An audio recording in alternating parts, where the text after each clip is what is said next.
Do it. Imagine sitting in a courtroom where a death sentence has just been imposed on the defendant. As the police drag him away, the man screams, "I'm innocent, I'm innocent." Sure, he's probably going to proclaim this even if he is guilty, but what if the man sentenced to death actually was innocent? Since the discovery of DNA, numerous of death row inmates have been determined innocent and let free, showing that in fact this situation has happened. This, the killing of an innocent life, is just one of the very significant issues that have risen between experts on the death penalty for decades. The death penalty is defined as the punishment of death determined by the court systems for an offense, which is almost always murder in modern days. After learning in my criminal justice class that since 1976, more than 80 people have been sentenced to death by judges in Alabama, even after the jury decided that life without parole was a more appropriate measure, and that numerous people have been exonerated from death row due to evidence that showed their innocence, I started to question the legitimacy of capital punishment. From my audience assessment survey, I know that 6 of you are in support of capital punishment, and so is James Fry, a district attorney from Dallas, who said, "For years, I supported capital punishment, but I've come to believe that the criminal justice system is incapable of adequately distinguishing between the innocent and guilty." In my speech today, I'm going to first explain the problems of the death penalty. These range from the issue of the death penalty as a crime deterrent, to the conviction of innocent people, to the cost effects of putting the principle into practice. I'm then going to talk about the solutions to the death penalty. There are many different problems with the death penalty still in today's society. One of the hotly debated issues of the death penalty is if it has a significant effect in limiting homicides in places where it is imposed. Most people assume that the death penalty deters murder rates because criminals would be scared of being sentenced to the death penalty. In an article publicized in the Wall Street Journal, Roy Adler and Michael Summers examined homicides and executions from 1979 to 2004. They found that as executions rose, homicides fell. These facts are hard to argue against, but they are very simplistic. Many confounding variables such as drug use, possession of handguns, alternative punishments, and arrest rates for homicides all could have affected these stats. Also, Iowa State University biology student Christine Notez is quick to point out of the 3,054 prisoners sent to death row in 1995, only 56 were actually executed, a number much too low to scare criminals. For example, there's the issue of decreasing incremental deterrent, which means that after a while, the more extreme deterrent has no effect. This is seen by the death penalty being not much different than life without parole as to the effect it has on criminals. To prove this issue, a comparison study found that the average murder rate per 100,000 people for death penalty states is 8, and the average murder rate for non-death penalty states is only 4.4. Texas, Florida, and Georgia, the 3 states that executed the most people, had the highest murder rates in the country. These facts show that the death penalty has no effect on deterring crime. According to a 2008 survey of the former and present presidents of the country's top academic criminological societies, 88% of these experts rejected the notion that the death penalty acts as a deterrent to murder. Next, a 2009 poll commissioned by the Death Penalty Information Center found police chiefs ranked the death penalty last among ways to reduce violent crime. The police chiefs also consider the death penalty the least efficient use of taxpayers' money. If police and criminologists, 2 important figures that usually like to be tough on crime, realize the little effect that the death penalty has on crime, the argument that it acts as a deterrent needs to be thrown out. Another problem with the death penalty is that innocent people may have been sentenced to death and the process can be considered torture, which makes it extremely unethical. First, I will talk about how DNA has proved the innocence of people on death row, and then I will talk about how the actual process of execution has problems.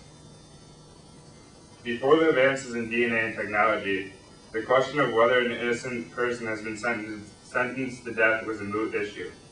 The advance of forensic science over the last 20 years, however, shows that innocent people being condemned to death row has happened many times. Just as Scott said, the period starting in 1989 has seen repeated exonerations of convicts under death sentences, and numbers never imagined before the discovery of DNA. To put this number in perspective, 139 people have been exonerated since 1973, which is almost 4 people per year.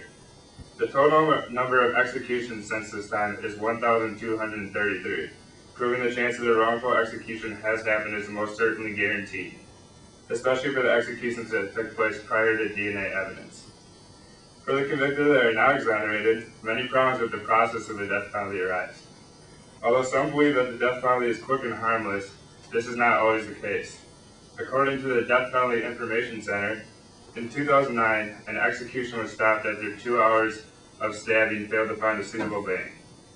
Other problems with lethal injection, the only accepted method in present time, consist of unreliable screening of potential members of the execution team, the lack of substantive training and supervision of staff, poor record keeping, poorly designed execution facilities, and not adequate amounts of anesthesia, which can make the process painful for recipients.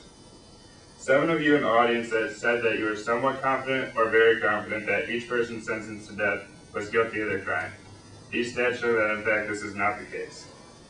Imagine you or a family member being innocent and put through the torture in the process of the death penalty. This occurrence of executing innocent people should not be able to happen under any circumstances, but has happened in the death penalty system, a huge reason for abolishment. Although nowhere close to the majority of death row inmates are innocent or have had to go through painful, torturous executions, just one unethical killing is enough to stop capital punishment, and has happened obviously even more than that. Most people who support the death penalty, including all of you according to my survey, believe it is cheaper to execute someone than to sentence them to life imprisonment without parole. According to Raman Paternoster, author of Capital Punishment in America, when the average age of a homicide is taken in, and the cost of building and operating a maximum security cell plus $20,000 a year until the average life expectancy, the average cost of a prisoner for life without parole is $750,000 to $1 million. This surely is very high and usually falls on the taxpayers, but nowhere close to what the death penalty does. According to the Death Penalty Information Center, enforcing the death penalty costs Florida $51 million a year above what it would cost to punish all first-degree murders with life without parole. Based on the 44 executions Florida has taken out since 1976, this amounts to $34 million per execution. This statistic helps to prove that even if a victim is convicted in his or her early 20s and lives until old age, their price on the state and taxpayers will still be significantly less than if he or she was executed. Death penalty supporters want to limit the cost of executions by limiting the extra trials and years in prison before a death row criminal is executed. In Texas, though, the state that has done the most to limit time on death row, it still costs $2.3 million per execution, or nearly 3 times more than life without parole. Not only is time limited in this case to save money, the defendant has less time to defend himself or herself, or have new evidence come up, and execution still costs more money. The general uneducated public needs to realize the cost on society for imposing the death penalty and stop this practice. To sum up the problems of the death penalty, there has been no factual evidence that the death penalty works as a crime deterrent. Innocent people have and continue to be executed in unethical ways, and the cost of execution outweigh the cost of life without parole. With this said, I urge the abolishment of the death penalty, which will stop all of these problems at once. First, we need organizations and other groups to spread the knowledge of the flaws of the death penalty to the public. Doing so will help communities that have yet to abolish this outdated, immoral, and expensive practice realize that they're paying for a system that executes innocent people and does not make the community any safer, which is sure to shift public opinion towards abolishment. Once the government and the criminal justice system see this outrage, they need to take a step back and realize the death penalty needs to be abolished. Justices, district attorneys, police chiefs, and judges have already seen flaws in the criminal justice system, but they continue to put this system into practice.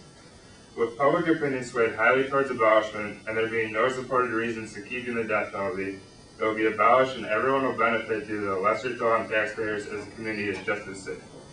In conclusion, the death penalty continues to function in more than half the states when, as my points have proven, it is causing harm to the public as a whole.